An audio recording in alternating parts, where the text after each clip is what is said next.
Patriotism, Philippines' only solution.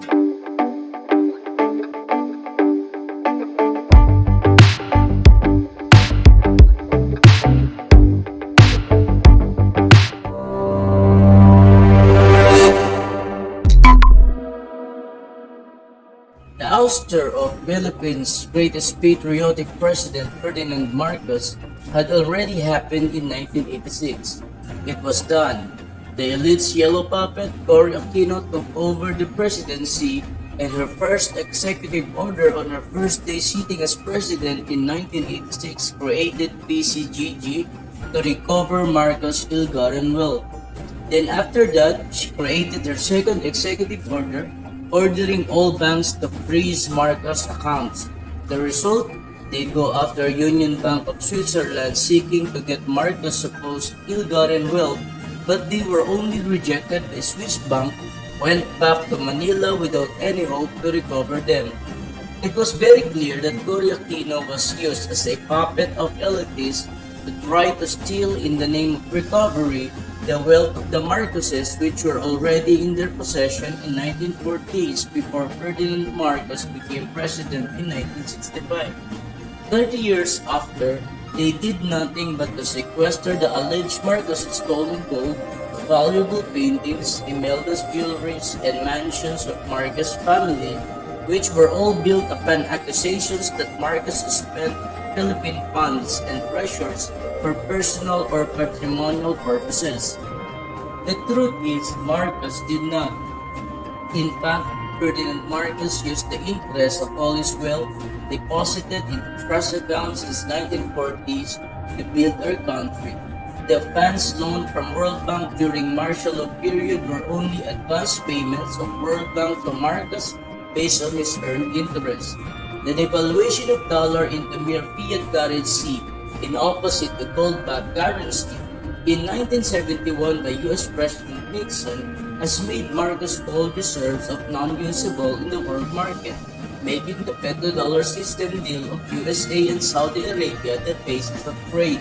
And this is the beginning of the enslavement of nations under the new rule of the elite-owned Federal Reserve banking system by debt to a valueless paper currency. The commodity-based or gold-backed currency system of the Bretton Woods Conference of 1944 became obsolete after Nixon shock destroyed gold as real money in world market, effectively placing all countries under the enslavement of debt or credit system. In short, the gold reserves of the Philippine Treasury, which were lent as reserves to Central Bank of the Philippines, and Marcos' wealth itself was suspended to be used as real money commodity in a new petroleum dollar system which only benefited the domineering elite groups that owned the Federal Reserve. The World Bank's job to use the wealth's gold-based interest for the welfare of the nations, and the Bretton Woods system became obsolete or non-functioning since 1973 at the passing of Nixon's New Dominion rule. Now, we can honestly appreciate why President Marcos put the country under martial law in 1972, because if he didn't, funding of these enormous projects for the Philippines will not be possible under the new Nixon rule. By placing the whole archipelago under martial law, he had the capacity to use his wealth's interest in World Bank release as a loan to fund these infrastructures and nation-building program for all Filipinos. The elites, through their petrodollar system, has made all gold-rich nations enslaved by debt through their credit system, including the Philippines. So why Filipinos were brainwashed by the elite-controlled mainstream media and businesses to think that Ferdinand Marcos stole the supposed wealth of the Philippine government and made the Philippines sunk in billion-dollar debt? It is simply because the elite's network of global control wants the world and the people of the Philippines to look at patriot President Marcos as evil, so the Filipino people will have no time to acknowledge their president's will or serve for their future. They painted President Ferdinand Marcos as an ugly, evil kleptocrat, dictator, and thief, and accused him of plundering government funds in order to make him disowned by Filipino people so the elite can keep them under slavery of poverty not knowing that Ferdinand Marcos was the exact opposite of all elites' propaganda against him, who cared for the economy of the country when Nixon destroyed the gold market system. No, it was not Marcos. It was President Nixon of the United States who brought gold-rich nations under the curse of debt through his order of non-convertibility of dollar into gold. Ferdinand Marcos was actually not scared of getting bridge funding for his nation-building program during his administration from the World Bank because Marcos and his were actually part of the establishment of the Bretton Woods system after World War II. They have wealth securely deposited in a trust account opened in World Bank in 1950s, long before he became president, which continuously earned interest. This trust account in World Bank is just one of the 100 trust accounts opened in various banks around the world, even prior to his presidency. In 1973, Ferdinand Marcos, during his presidency, allocated majority of his wealth's continuously growing earned interest to be used as a heritage for the Filipinos of the future. Philippine Treasury has no connection to Marcos' private wealth whatsoever.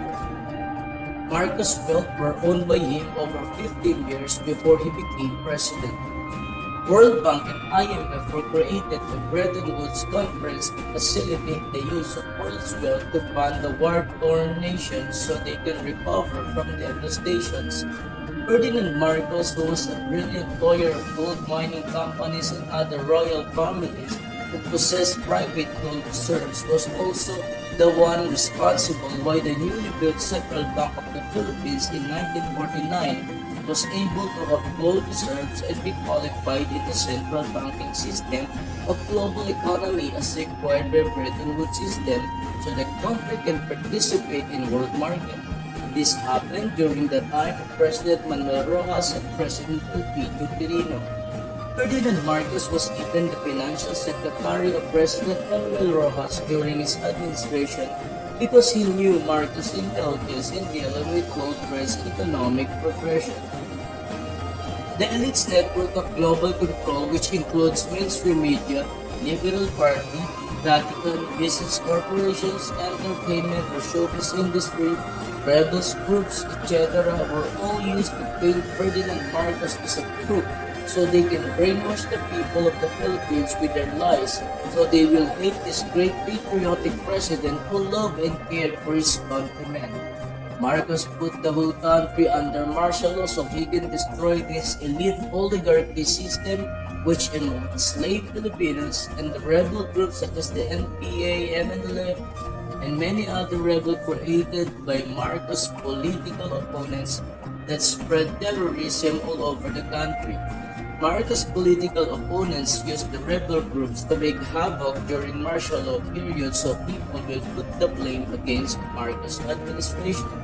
Unfortunately, many power-hungry people who have been entrusted with powers by the president himself abused their powers to kill and destroy Marcos' critics even though President Marcos never told them to do so. They just lied to people that it was Marcos who commanded them.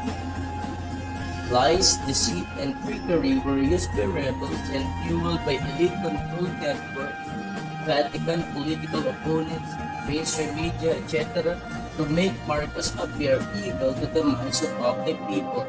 They were fed by lies, gossip, unjust allegations, and slander so they will hate their patriotic president. Satanic elitists wants to control the whole world by their network of global control so they can establish legally their New World Order agenda. It is Satan's attempt using his followers to overthrow God out of government so he can have the whole world serve him under this New World Order. The mainstream media in different countries owned by elites' tentacles are being used by the enemy to slander patriotic leaders and mock Jesus and all conservative Christians, and also used to propagate a God-hating rebellious campaign and anti-Bible principles and immoral lifestyles through TV programs and movies to make the whole world their followers.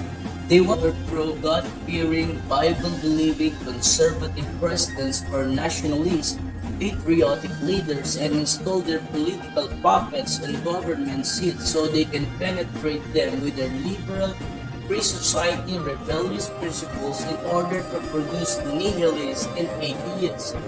When that happens, the Antichrist will rule the world through their godless society.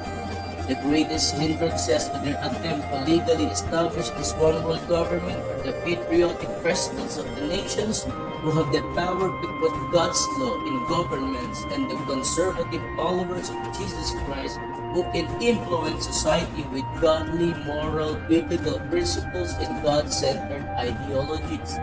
This is the reason why liberal politicians and mainstream media and Vatican itself, they are all elites tentacles, will do all their best to overthrow patriotic leaders and silence conservative Christian churches and Bible-believing communities.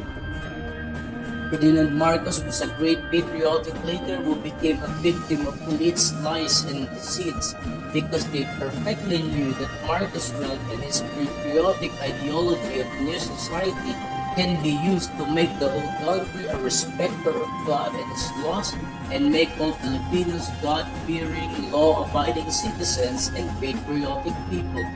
Patriotism and Bible-believing Christianity will always be a stumbling block to elites' principle of world dominion. It is a battle between good and evil. The Philippines today is blessed to have a great patriotic president, Rodrigo Duterte, who wants to protect and pursue national interests and disassociate our country from the elites' enslavement. This is the reason why the Yellows and the leftists, his political opponents, the same people behind the overthrowing of Marcos' regime, are so desperate to destroy President Duterte and install another yellow-green politician that they can use as a puppet to bring the whole country again under elites' dominion.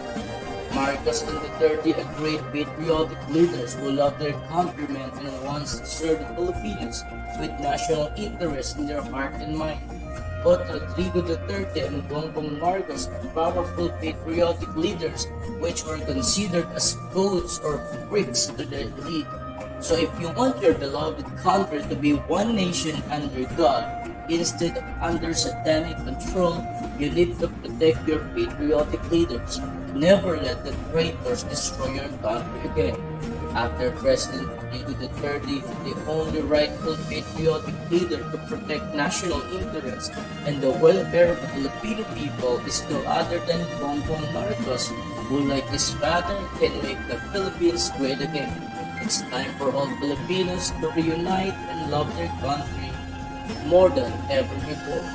We are the Filipino future.